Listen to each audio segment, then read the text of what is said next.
Alright, so this video is going to be about mechanical energy. Mechanical energy is going to be the energy required by the objects upon which work is done. Also, it is considered the ability to do work by an object.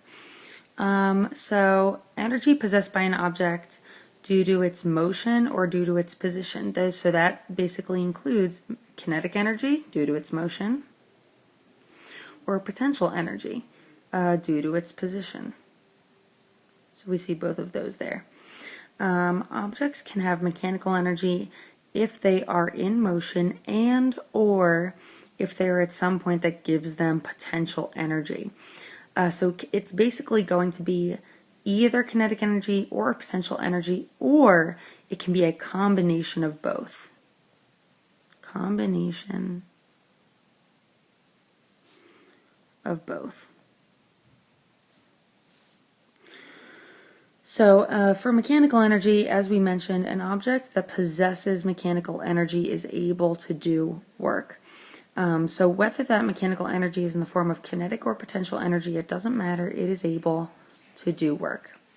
This enables the object to apply a force to another object and then cause that second object to be displaced. That is basically the definition of work, right?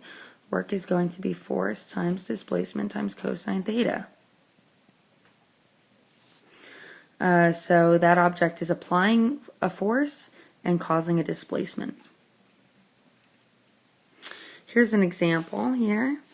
The mass of a demolition ball possesses mechanical energy, the ability to do work. When it's held at a height, it possesses mechanical energy in the form of potential energy, so that's this case. As it falls, it has mechanical energy in the form of kinetic energy, so it's moving this way, and that is considered also mechanical energy. And because of those things, it strikes the structure to be demolished, applying a force, causing a displacement, therefore doing work. So total mechanical energy, as we mentioned, mechanical energy can be the result of an object's motion, kinetic energy, or that of stored energy in the form of potential energy.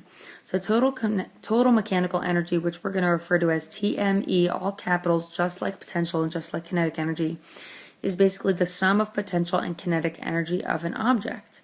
So here we have our equation for total mechanical energy as potential energy plus kinetic energy of that object.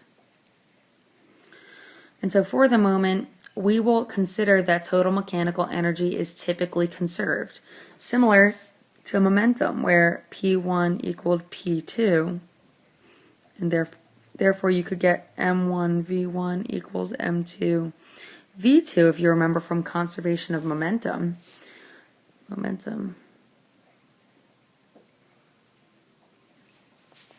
Similar to that here, if total mechanical energy is conserved, we get TME1 equals TME2, which means that the potential energy of object 1 or time 1 plus the kinetic energy of time 1 has to equal the potential energy of time 2 plus the kinetic energy of time 2.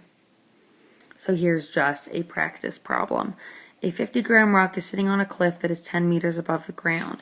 If it fell off the cliff and all energy was conserved, what would be the velocity of the rock right before it hit the ground? So here's a couple things, right? Let's draw our cliff. Here's our cliff, and here's our rock. Okay. 50-gram rock is sitting on a cliff. Let's just be really smart here and just immediately change that to 0.050 kilograms. So if potential energy is conserved, or total mechanical energy is conserved, we know that PE1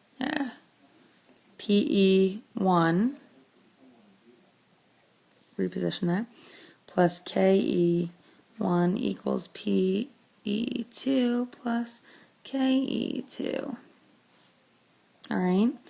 If it's sitting on a cliff at time 1, it has literally 0 kinetic energy, and its potential energy, as we know, is its mass times gravity times height.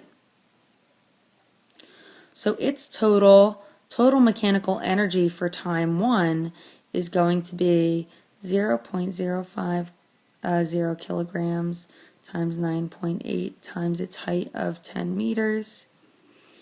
And that ends up being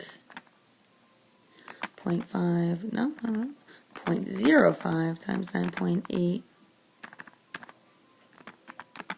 times 10 is equal to 4.9 joules, as is typical for this. Right before it hits the ground, we're going to assume then that its height and position is therefore 0, making potential energy, in that case, 0, and therefore having its maximum kinetic energy right before it hits the ground, which we know is 0.5 times its mass times speed squared.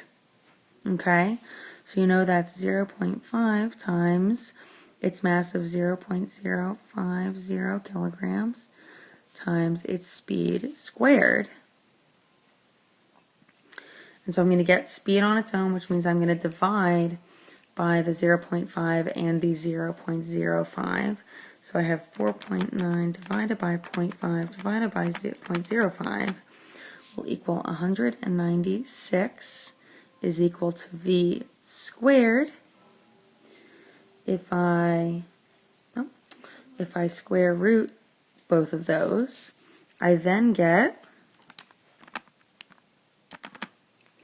14 meters per second as my velocity right before it hits the ground.